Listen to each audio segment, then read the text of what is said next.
We are so glad you are here joining us for our very first episode of Unpacked.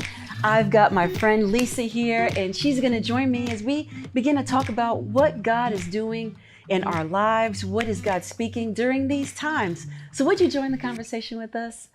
Lisa, I am so glad you're here. Thanks for coming. Oh my gosh, thank you for having me. I'm excited. Listen, I want to know, how has 2020 been for you? And I'm sure even with all of us, it has been such a crazy year. Mm-hmm. And, you know, how have you been navigating it? Let's just start there. Well, let's see. We've been, just trying to just kind of keep everybody chill. I was just talking to my son yesterday. He's like, I'm so ready for this to be over. I've got a 12-year-old and a 10-year-old. Yeah. And my 10-year-old was like, I just want to be done with this so I don't have to wear masks to school anymore. I'm done with the mask. Yeah. I'm like, I am too. Yeah, I think everybody I'm done with the masks too. Because, I was just thinking the other day, what if, like this time last year, if we had told ourselves that this time next year in 2020, in October of 2020, we'd all be wearing masks. We'd be standing 6 feet apart in restaurants and in social settings. Yeah. We'd be worried about this pandemic. I'd be like, oh my gosh, I think Jesus has come back. You know what I mean? And hopefully he comes back soon. I know. Well, listen, Tim has been preaching, I feel like a prophetic word this whole year. And every sermon has been so, I just feel like a godsend from the beginning. And as just life and as the world is beginning to just almost unravel, would you say that? I feel like everyone is unraveling. But over these last few months, I feel like he has been such a prophetic voice to navigate these waters. And I wanted to just unpack some things with you. He did a series some time ago called We Make God's Dreams Come True. We Make Dreams Come True. And in that, he had a sermon that he began to speak about called If I See Something, Say Something. I really love that series, and I really love that sermon. He actually did a 3-part series on If I See Something, Say Something, part 1, 2, and 3, I believe. And he's just talking about all the things that is transpiring amongst Christians.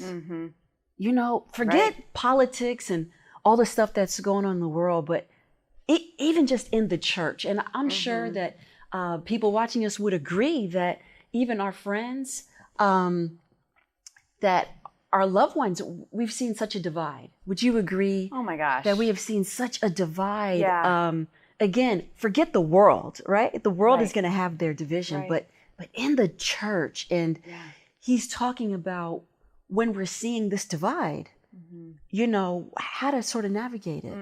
He brought up some great points in the sermon that I really wanted to just kind of unpack with you and unpack with you. And I would love for you to type in your comments and let me know what you think. If you remember this sermon, I'd love to hear your feedback on it as well. But he said one thing about, he's talking about Paul opposing Peter. And how Peter at first he got this revelation from God, like, hey, the Gentiles and the Jews, you know what? We're all the same. We're all going to be in this kingdom together. And I'm paraphrasing for sure. Right. And he started eating with the Gentiles and all that. And all of a sudden, other Jews started coming saying, hey, Peter, what are you doing eating with the Gentiles? And then all of a sudden, he was such an advocate, and then peer pressure came to Peter.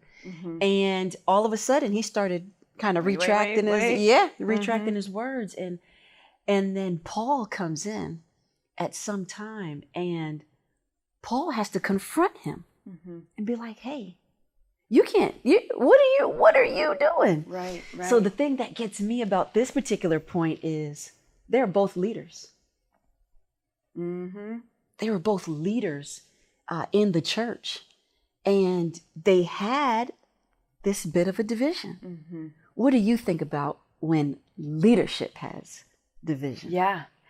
Well, I think it's a tough message that sends not only to the believing world, but the unbelieving world, right? To both when we've got division. Yes. And I think we're all leaders, right? Aren't we all for sure. Just whether we're in a position of leadership, whether our job has put us in a position of leadership, or God has put us in a position of leadership. Like we're all leaders, and we're leading because we're Christians and we're leading people to Jesus. Yeah. So I think when believers have tension together, when they don't see eye to eye, I think it's important that we lean into that, right? And that we don't we work hard not to continue to fight each other, but how do we resolve this? Not how do I change you? Right. Or how are you going to change me? But how can we see this eye to eye? And, what if I'm wrong? Peter, what if I'm wrong here? I thought I'm right, or maybe I've bought into this peer pressure. I've gone back to this old way of thinking. Yeah. But what if I'm wrong? I think that's a huge question for us to ask when we're in tension between each other. It's a humble question, right? And you have to be. See, this is the thing. You have to be in a place where you can be honest with yourself. Right. And you almost have to empty yourself, because for a person to say that I'm wrong is a big thing. Right. It's a big thing for a person to admit, like, I'm wrong. And, for these conversations, I love it, because this is a no judgment zone. Okay. But this is all about, let's have an ear to hear what each other is saying. Right. Like, it's not a right or wrong. Your opinion is your opinion, but I want to hear it. I want to get an understanding. Right. And I think we lack that a lot. Yeah. I think we lack just the sincerity of, okay, why do you think that way? And I feel that because it's people's belief systems. Right. We have belief systems, and this is why it's called a belief system, because it's what we believe. It's what we believe is true. It's what we live by. It's how we've grown up. It's how we've grown up. What our parents taught us, the environment we grew up in. Yes. And so to now say maybe that was wrong. Yeah, like what? It's a hard thing. Absolutely. It's a hard thing. But because that's all you know. And but I think to say, well, what if I'm wrong in this situation helps develop us as human beings, as believers. For sure. Right? And I think that's, and then we can learn a lot. I mean, especially like even in, I know in this sermon, he was talking about just the race conversation, right? Yes. Just me as a white person saying, okay, so wait, this is how I grown up. Yeah. White person taught by white teachers at a white school, and I had white friends, and I learned from textbooks written by white authors. Yeah. So now, wait, what if I'm wrong here? Yeah. And what if the way I grew up is not maybe the right way to continue thinking about how could I expand my thinking? So that has been and what that does is that helps me glorify God more, right? Reflect his image more. Yeah. Right? And what he's all about in this conversation, right? Yeah. And I think that's one thing I love about you, Lisa, because, you have, even in just our regular conversations, you are always like, what do you mean by that? Tell me more. You're so like, I want to learn, and it's, every time you do it, you're not even, you don't mean it out of any other way, but it's so sincere. And I love that so much about you. Thank you. And so I love the fact that I wish people had that true level of just sincerity, of really wanting to know, instead of just, well, this is my point, and it is what it is. It's final. This is my word, and that's it. And it doesn't even matter. It almost comes from a heart of arrogance that people have sometimes, that it's their way or the highway. It's their word, or nothing else. Yeah. And but when you have a posture of humility, then you're able to sit and be receptive. And you don't even have to really fully agree. You can agree to disagree. Right. That's okay. Yeah. But to even get to that point still takes a level of humility. Right. Would you agree? Well, absolutely. And I think that, I think that that's often a hard place to get to. Yes. Right? Because like even on social media, I don't want to be humble. I want to tell them what I think. For you know what I mean? And I want to be arrogant, right? Yes. Because that's just my flesh. Yeah. So then to like step back and go, wait, hold on now. Will this bring God glory? Yeah. Will this bring, nope, delete. Yeah. You know what I mean? Yeah. And so sometimes it feels good to type it out, but not hit send, or talk it out, but not post it. Yes. But I think that the humility does bring God glory, but it is, it's hard to do. That's why it's so Jesus, right? And that's why he was such a great example of that, and that we need each other, just like Paul helps Peter. Yep. We need each other to do that, because sometimes we're not willing to, sometimes we've slipped into an arrogant way of thinking, or an elevated way of thinking, a supreme way of thinking. And so we need each other to help us get back to where we need to be. And it's interesting because Paul confronted Peter, right? And some people might take that as, you called him out, because he did call him out, because Peter was very blatant in his actions, in his words, in his behavior. And it was so antithetical to what the Lord Jesus himself had taught him and the revelation that he had. And so, we sometimes, or in churches growing up, they always need to pull somebody aside, and there's a way to do things. Right. But in the Bible, in this particular instance, Paul confronted him to his face because Peter was being blatant in front of everybody. Right. And you would think, well, maybe that was out of line for Paul, but actually it wasn't. It's biblical.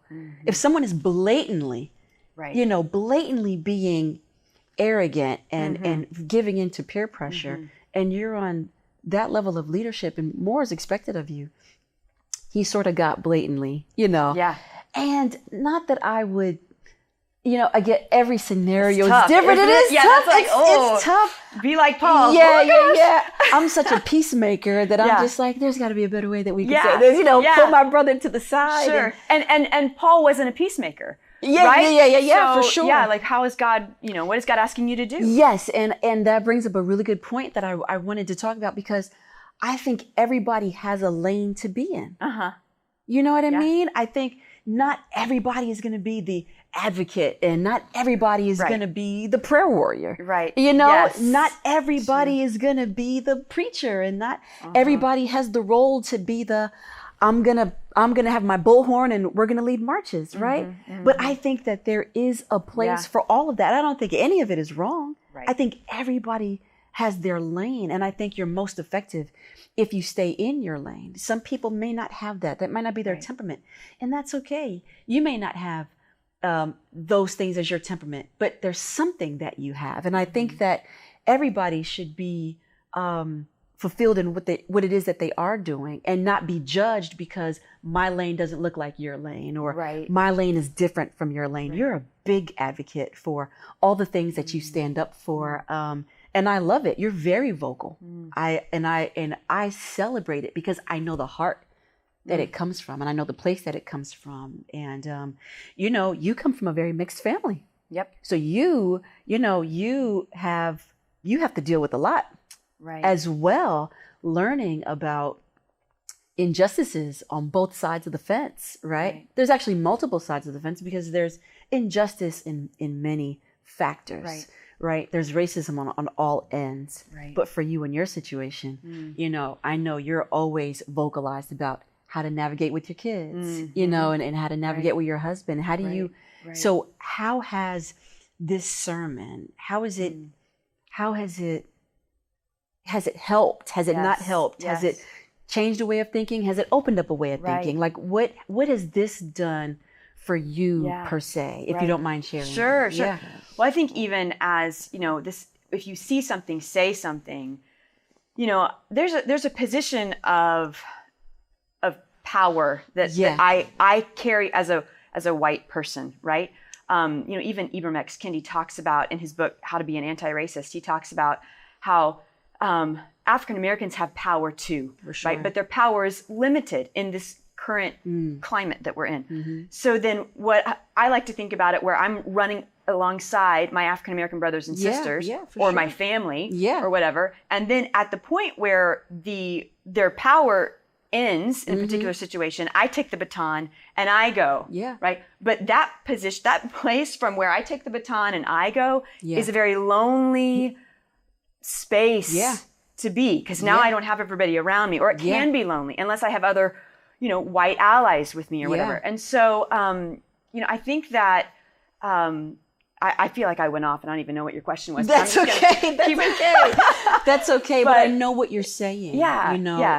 So based on that, because of just the racial impact that Right. this whole situation and climate has just brought to the surface. And I'm going to say bring to the surface because, if it's in you, it's in you. Right. If it's in the heart of people, Yeah. sometimes just situations bring things out, Mm-hmm. So with that for you, have you maybe even lost friends because of your stance? Have you lost, Yes. have you lost people because you have been running the race with your fellow brothers and sisters and with your family? Mm-hmm. I have. I've lost. I've lost friends. Yeah. Right. Yeah. Friends on if they really were social friends. media. Right. Or friends if they were really friends. Yeah. I feel like people who trust me have leaned in to listen. Yeah. But then I don't have all the answers. Right. So. I'm still trying to learn and grow and develop in my own understanding of what's going on. But it can be a lonely place. And I think that sometimes when we lose friends, I think we have to, or when friends are kind of pushing back on us, we have to decide how we're going to feel about that situation, about that person, because there's whatever. feelings involved. Yes. And am I going to be angry? Am I going to be mad at them? I'm going to be like, they don't understand. They don't get me. True. Yes. Or am I going to be like, you know what? Like, I'm going to have a compassionate heart because here's the thing. I used to be them. Yeah. Right? Yeah. At least it did. Yeah. I used to be that person. Yeah. Maybe in a different place on my journey. And if I can come to a new way of thinking, a new place to be at the place where if I see something, say something, then they can too. Yeah. And so I want to continue to stay open to them. And if somebody's going to break the friendship, it's going to be them and not me, or at least I'm going to stay open to them. Maybe I want to have a sense of a boundary and a safety line. Yeah, for sure. But I also want to stay open to what to them and I'm praying that they will come to a different space. Yeah.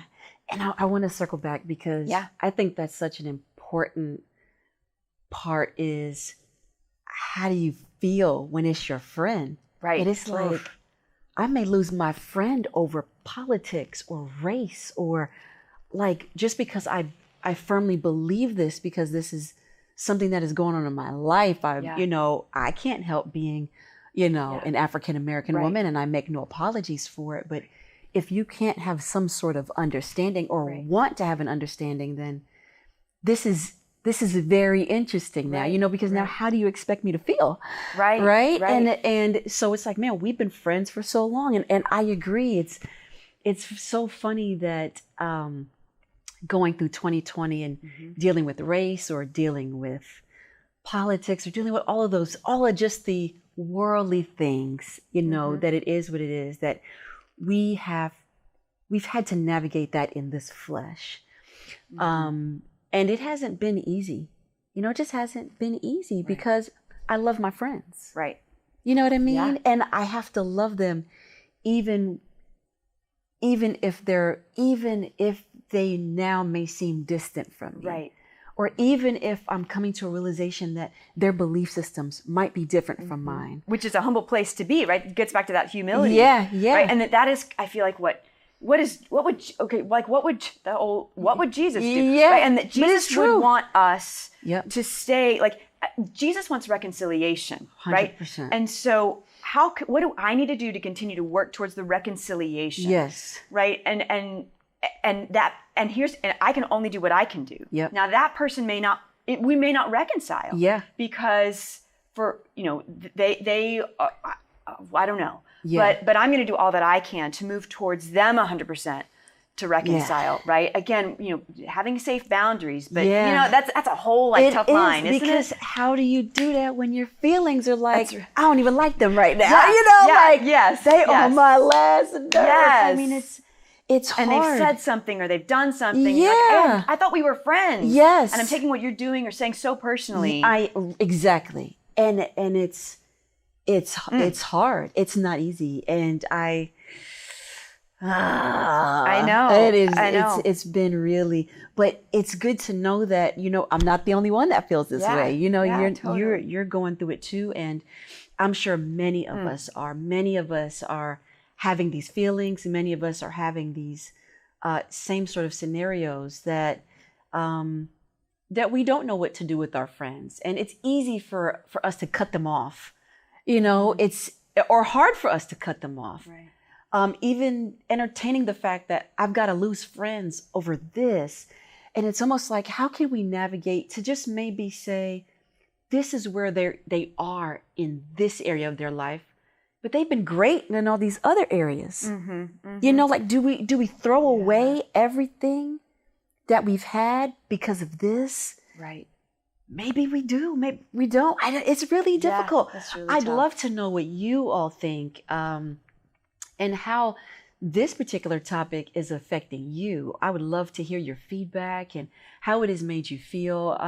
I know it's been difficult, but that's what these conversations are for, is to bring it out and let's just talk about it. And how can we navigate? You know, there was another sermon that Tim spoke, and it's one that really touches my heart. He actually spoke this earlier on in the year when COVID really just started happening. I think he'd come back, and it was right when the president shut down the airports from traveling back. We weren't even sure he was going to be able to come back. He was in England. Yes. And thank God he opened up the door and made it happen. But when he came back, he talked about this sermon called Peace. And he does this. He's like, peace. Do you guys remember that sermon? I'd love for you to go and check it out. And he is talking about having peace. Now, all of this other stuff kind of hadn't fully erupted yet, right? Or come to a head yet.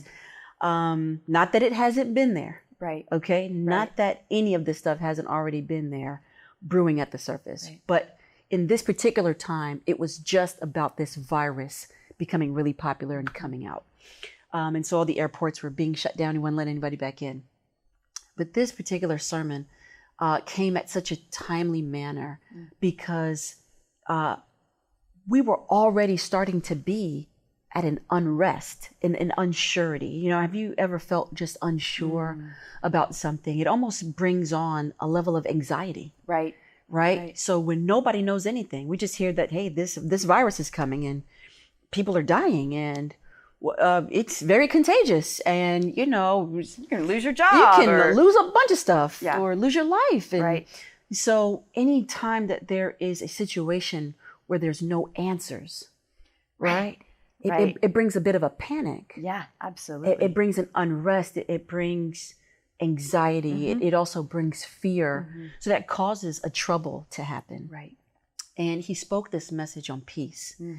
And it's what I live my life by. Even before this message, I feel like if a person doesn't have peace, they really just don't have anything. And this particular sermon, I love referring back to it because it helps you as the person stay navigated and stay calm in the midst of all this chaos. It's like a reset. It has to be. Because we can either get caught up in all of this, and I mean caught up, where we're watching every news, we're listening to everything, we're watching every bit of social media, we're watching every bit of everything, and we're so consumed with what is going on that we can't even hear from God anymore. Right? Yeah, and like then same thing, but where's the wisdom in like paying attention, right? But then not letting it consume us, right? Where we lose our trust, we lose our peace. Right? Yeah. So, but you can't lose your peace. If you don't have peace, then you have fear and you have anxiety. I can't live my life like that. And so for me, my peace is the one thing that I won't sacrifice. I won't let go. And so how do we navigate though? And how do we teach people to navigate having peace and holding on to something and not allowing this, all of this, all of 2020 to consume us and upset, right? How do we know when to listen to God, when to hear, Lord, what are you saying? But I feel like if we're all cluttered, right, with all this other stuff, it's hard to hear what God is saying. Would you agree? Right, yeah. I totally agree. And I think it's, so then how do I, you're like asking the question, how do I find my peace, like in the midst of all of this? I think a huge answer, what I think is a good reminder, good reset for me is to remember that God has taken me through a lot of other things in the past. Yeah. Right? Yeah, He's very been true. faithful in the past. Yeah. He's faithful today. Yep. And he's going to be faithful tomorrow. Yes, he right? will. Like yesterday, today, and tomorrow. Like God's never, and I think sometimes it's just remembering, Yeah. Oh yeah, God has gotten me through stuff. Yeah. And it helps me be faithful in the here and now, right? And even he talks about in Philippians 4, 6, and 7, Tim referenced that, right? That when we have a peace, our peace surpasses all understanding. When we give God, our anxieties, yes, and the peace that surpasses all understanding. And the thing is that peace in that scripture, what that's saying is that the peace doesn't make sense. Yeah. Because my situation hasn't changed. Yeah. COVID hasn't gone away. Right. I still don't have a job. But my response to the circumstances has changed. Yeah. Right? Because of what God has, because of my trust in God. Right? This is so good. Yeah.